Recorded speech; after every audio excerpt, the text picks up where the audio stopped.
everyone. This is Jeff Hall with Around Town. And today, and by the way, if you see the winter sweater, it's because this is January 9th and one of the coldest spells we've seen in a long time. So I made sure I dressed warm in case the studio wasn't. But it is nice and warm in here. Jennifer Quinn. We have Jennifer Quinn here with me today. Jennifer is with ComForcare. I didn't pronounce that right, did I? Well, people get it easily confused. They want to put a T in there all the time. It's actually ComForcare. So we come for care. Okay. Now, when I was speaking to the representative from ComForcare, she was out of Chicago. Mackie Hill, I guess, was her name. She sent me the emails and talked about you coming on the show.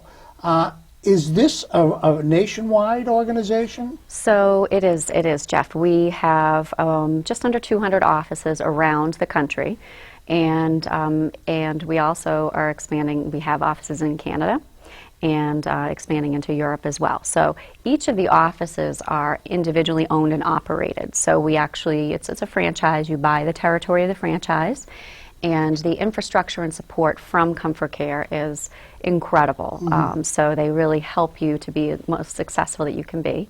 They're very particular about who they choose to represent their brand and making sure that they choose people that are going to help to build it, in a positive way. It's not a name. That's why I always have to clarify ComForcare, as well known as some of the other larger home care companies.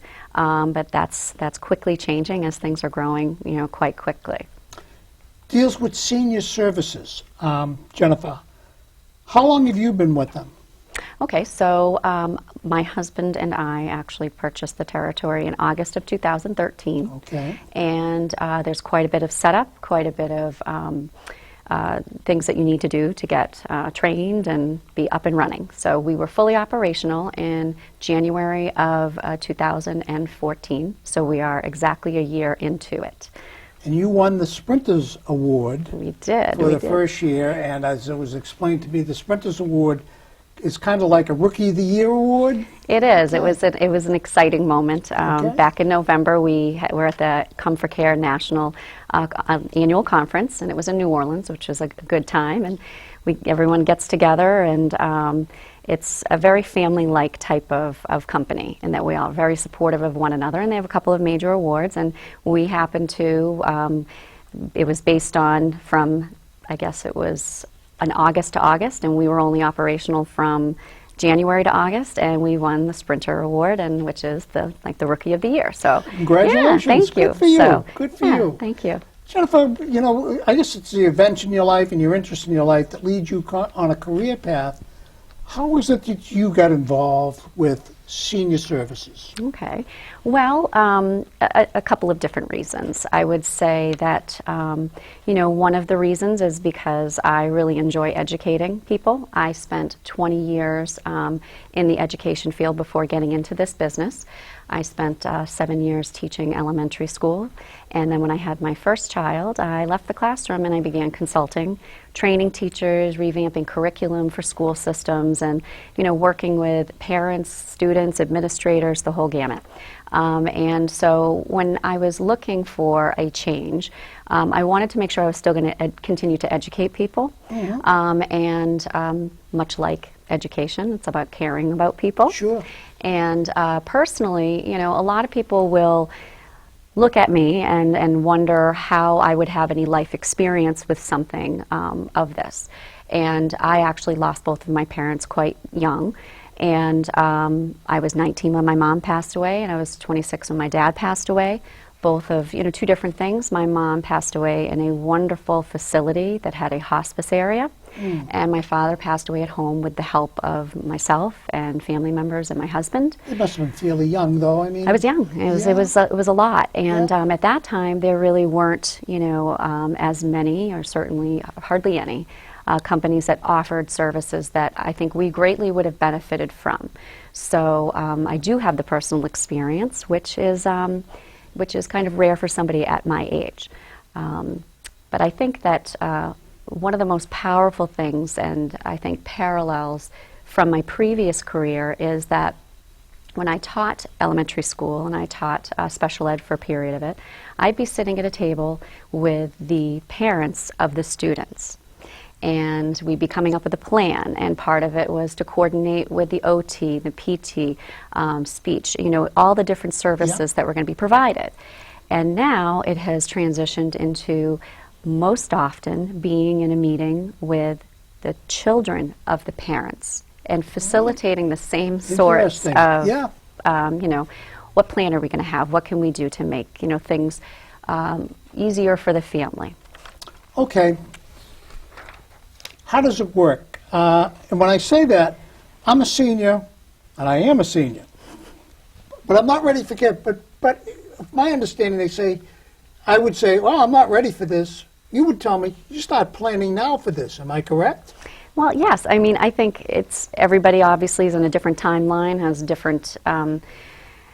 different level of comfort with when they need help. I think one of the best things to do is to be able to find out all the resources and the options in your area, and that's something I've spent quite a bit of time on because there's a real need for people to know what the options are. I mean, I'm a planner. A lot of things, it's great to plan, but some things happen out of the blue and you can't plan for.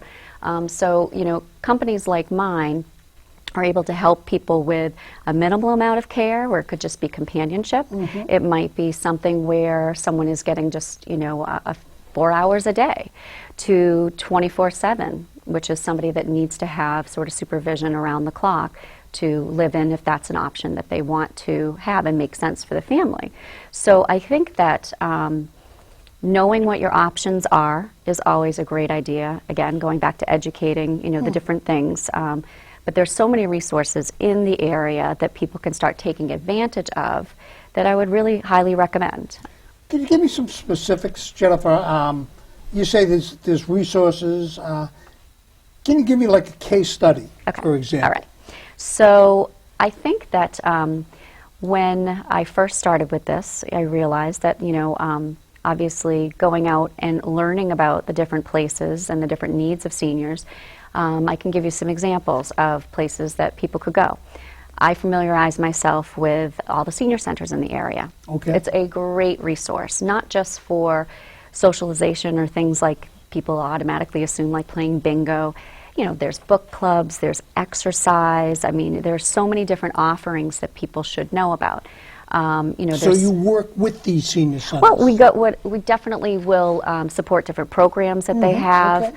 A lot of times we would go in and do different, sponsor different events. Like back in December, my daughter happened to have a day off from school for conferences at the middle school, and I was at the Chelmsford Senior Center. She came with me, and we were sponsoring just homemade cookies and eggnog while there was a music program going on. And they were much more delighted to see her than me. Asked who made the great chocolate chip cookies, and believe it or not, it was her. So they liked that even better. But going in and giving back to the community. But there are a lot of other things that senior centers can offer too as well. Equipment. So it depends on the stage of which you might see yourself having a need. That's where you can really figure out what they are going to need over time. Okay. So we want to be able to guide people through the whole process. We have a lot of people that will reach out to us, families or the individuals themselves, and they don't quite know what they need. And sometimes they don't need our services right away. And I always believe in the way that I would want someone to approach, and to be able to deal with me if I was in the same situation. And we've had certain circumstances where we've actually said, I don't think you need our services just yet, or you may need our services, but why don't you look into the respite program that you have at the local Council on Aging? Why don't you look into an adult day program? There are many other options that we can support in addition to it, but we want folks to know that there are all of these different options. I'm really familiar with the assisted living facilities, independent living, the memory care facilities that are in the area, because we had a client that it really wasn't the best fit for her to be at home anymore. Not because we couldn't provide the around-the-clock care. It was really more that the family was having a difficult time managing that piece. So she was moved to, to a memory care facility, and it's been a great move for that family. So we look at the whole person. Is this a dementia program? So that is, yeah. Yeah. So we do have a dementia program, Yeah. yes. You said memory care. I know that one of the things says Dementia Wise program has been a huge success. Could you share with me Sure. some examples of that? So as most people are aware, that dementia, of course, is many people are facing these challenges and these cognitive impairments. Our new governor got sworn in and talked about that. Yep. His mother, in fact, during his speech, was saying he wished his mom could be there, and she's alive, but she has dementia and has no idea. Right. And it's really a sad thing.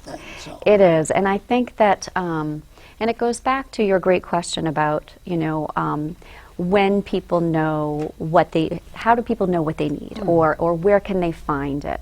It goes back to the educational piece. There's a lot of things that are misunderstood, I think, about dementia in general. A lot of people just assume that everybody with dementia has Alzheimer's. That's not it. Okay. Okay, so dementia is the umbrella, and then there are, many different types of dementia. Alzheimer's being the most well-known, the most prominent one of the other dementias. But our Dementia Wise program was actually developed to be able to help our caregivers and help the families have effective tools and tips to be able to help, I guess we call it, create better days. So there are just some very simple tips. The first one is to check yourself. One of the most important things you can do when you walk in and you're in the presence of somebody that has a cognitive impairment, such as, one of the dementias, is to check yourself at the door, meaning check all your baggage at the door. Don't come in and talk about how, you were stuck in the traffic jam. If you come in all flustered, that person is going to absorb that. So there are many different tips and tools that are really, a lot of it is common sense, or just stepping back and looking at the situation, how you can make that person feel more comfortable, enter their reality, which is very different from some of the therapy that was used. I shouldn't say therapy, but some of the approaches that were used in the past. So Dementia Wise focuses on what their abilities are and really magnifies and supports those abilities versus what they're not able to do anymore. Is there a facility, or is there, if I was going to get involved in a Dementia Wise program, is there, would there be a workshop of some sort, or? So we do. So we we are a Dementia Wise certified office through our corporate company, which is something that each office has to do. A number of training hours to be able to do that. So I think that was part of one of the reasons that we were awarded that Sprinter Award, is because it was one of the programs that we put in place right away. I see. Okay. So it's not something that's a show. It's more of educating, teaching families the tips. I run a few caregiver support group meetings, which is really important. Where do you run these? So there's one that we run on, the first Monday of every month at Chelmsford Crossings, Okay. and the third Tuesday of every month at Barica Crossings. Just teaming up and being able to give people a very comfortable, open place to come in. So that's a very informal way of sharing these tips and tools.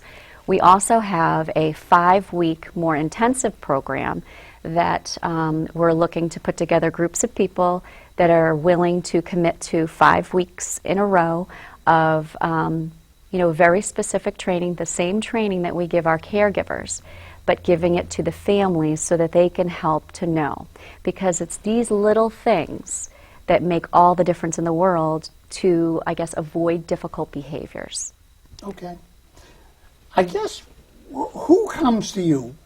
Is it the senior or is it the family that comes to Okay. you? I mean, I'm wondering, I'm a senior. Well, I wouldn't think of going to someplace like ComForcare. But my kids, if they saw signs of me needing care, might be. So tell me, Okay. who comes through the door? It's a wide range. Certainly, the adult children of some seniors will come to us, noticing that maybe there's been a decline in, in just some abilities, just your regular daily activities. Some people find that they just want companionship. So a lot of times it will be the children. And sometimes the parents are on board, and sometimes the parents are not on board. And our goal is to help to maintain the independence and the dignity of each person. We have caregivers, our RN, our Director of Client Care, who goes in and opens up all of the cases, even though we're non-medical. The RNs go in to do an initial case opening to make sure that we're the right fit, what the care plan should be. It really helps to develop a plan. So he actually gave me a call yesterday and said, I just wanted to let you know that this particular caregiver was helping this woman in the kitchen. He stopped by because we do a lot of, just spot checks, so that it's out of the blue, so they don't know we're coming, and we just check in on things. And this caregiver was assisting this woman with making breakfast, which she really can't do independently anymore. But the way that the caregiver was able to help the woman feel as if she did it all on her own is such a gift. So no matter who's seeking the help, we always want to provide that. But a lot of times if it's the children that really think mom or dad or an aunt or uncle or maybe an older brother or sister, depending on the age difference, needs help. Sometimes the potential client is on board and sometimes they're not.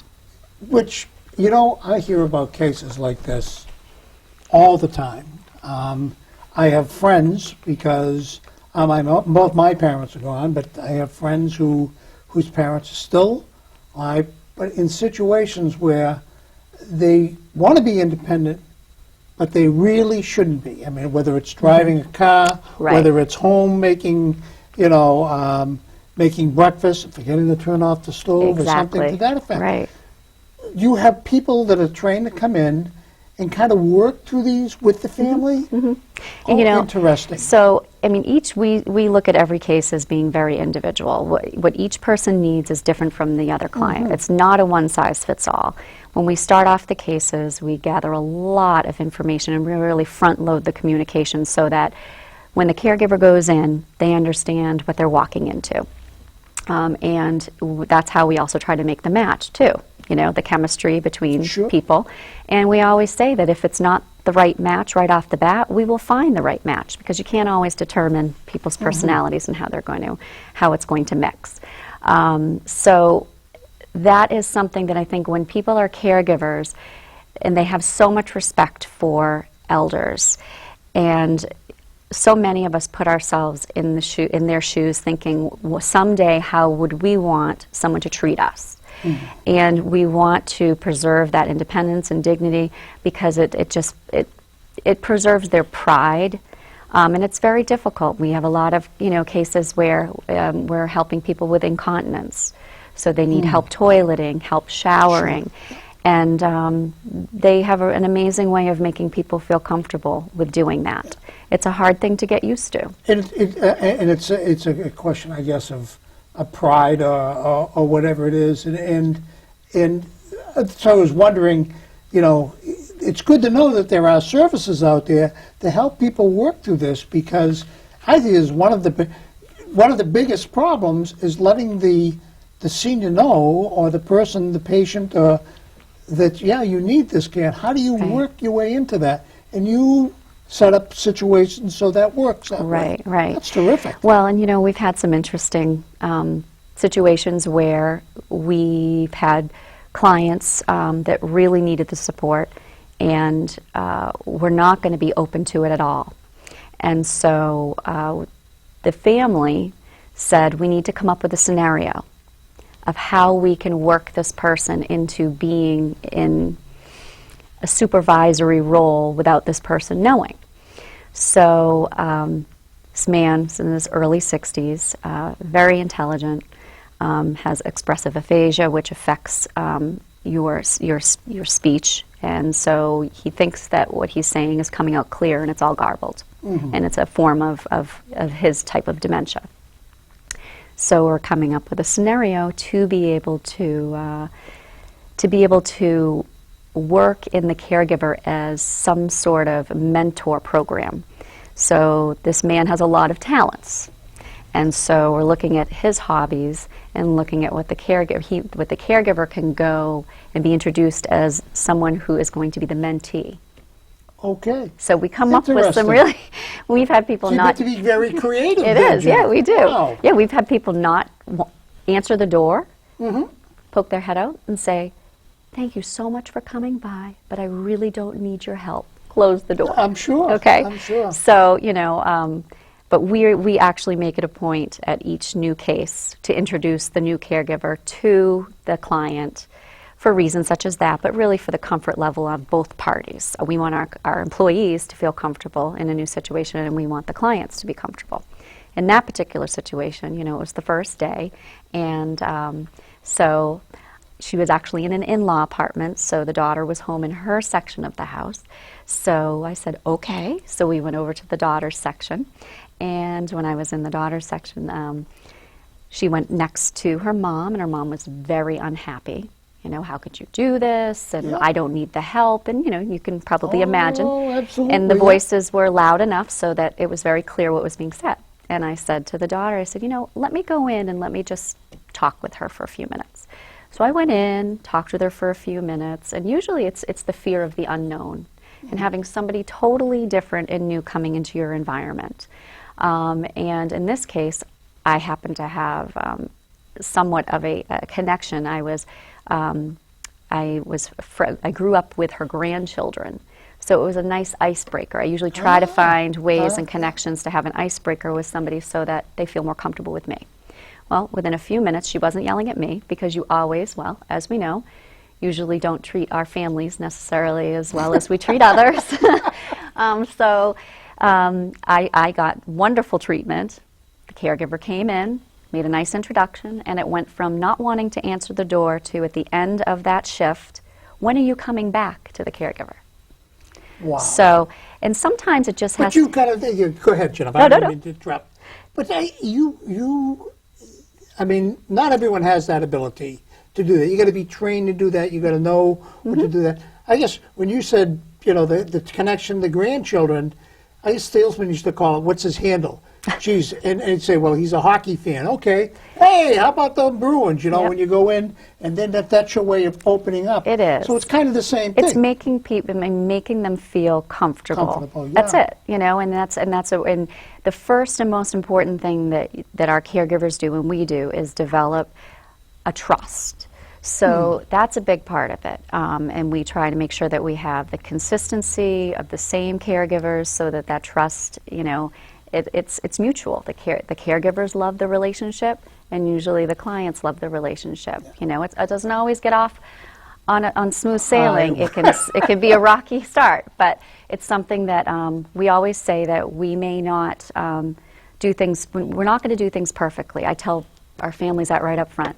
Things will not be perfect because we're talking about human beings. Sure.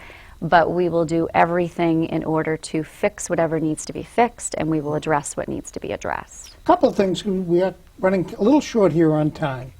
There's a 10-step hiring process for all caregivers. Who becomes a caregiver? Okay. Well, we have a wide range of people that can be, it can be a caregiver, it could be a companion, it could be someone that only will just go in and maybe bring somebody on errands, to the doctor's appointment, to the hairdresser, maybe help them with grocery shopping, things like that. Then we also have certified home health aides, and we have certified nursing assistants, CNAs. So when they come in, basically they go through this 10-step hiring process. I first start off by just screening them over the phone to see if there's any, a match. They're invited to come into the office, and we actually break it into 2 3-hour appointments. It's a pretty big commitment for them to come in. I let them know that well ahead of time. And part of the process is passing a couple of different tests of just general knowledge on, caregiving, doing a skills assessment, obviously a personal interview, and then we check references, and we also invite them back. At that point, if the references are a go, then they'd be invited to come back for an orientation where we do a on the site, on the spot, 5 minutes, we get the results of doing a drug test. So we do a drug screening, and then we do a full query and an additional background check on top of the query, because the query only covers Massachusetts. Okay. So, and there's a number of training. There's OSHA training, there's the Dementia Wise training. So everyone has at least the first hour of our Dementia Wise program. So no matter if they're going into a home with somebody with an impairment like that, they're going to be prepared, because they'll also be able to pick up on red flags too. So that's the hiring process is very complete, and we take it seriously. I'm sure that's a concern, as you say. These people coming into your home, it's a stranger, and you want to make sure that they're comfortable. And you use that word comfortable, which I think is probably the most important thing in making sure the services are delivered correctly. Right. Giving back to the community. Recently, ComForcare had a giving tree. Mm-hmm. I guess it was up at the Regency. No, actually, it wasn't at the Regency, but that's the beautiful trees were at the Regency. That's okay. We actually, a colleague of mine, Paul Play, is the manager of Eastern Bank, so right in Cornerstone Square. Yep. And so he was wonderful to co-sponsor this with us, because our offices are really for hiring. We don't have, a storefront. So we wanted to be able to give back to the community.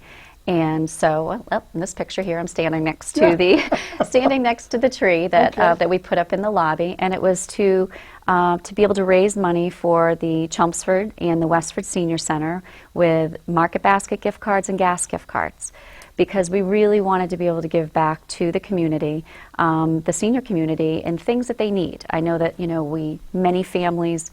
We adopt different families and do some wonderful things, but these are necessities that they also need year-round.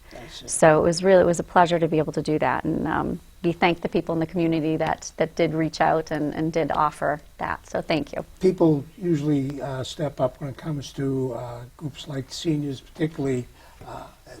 Jennifer, we're running low on time. You have a website? Yes, we do.